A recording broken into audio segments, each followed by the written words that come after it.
Border লাগে না, border লাগে না, কিনে নেওয়া যায়, বুদ্ধিজীবী কেনা যায়, সাংবাদিক কেনা যায়, মিডিয়া কেনা যায়। আজকে কিনেছে, আজকে বাংলাদেশে মহান বিজয় দিবসে মহান মানে আমাদের যে বুদ্ধিজীবী হত্যা দিবস, সেই দিবসে উর্দু কাওয়ালির, পাকিস্তানি কাওয়ালির আসর হচ্ছে।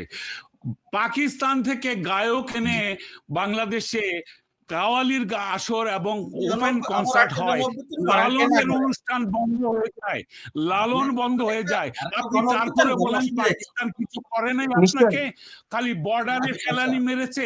আপনারা মারেননি বর্ডারে বিজিবি বিএসএফ কে? ওটার ইতিহাস নাই?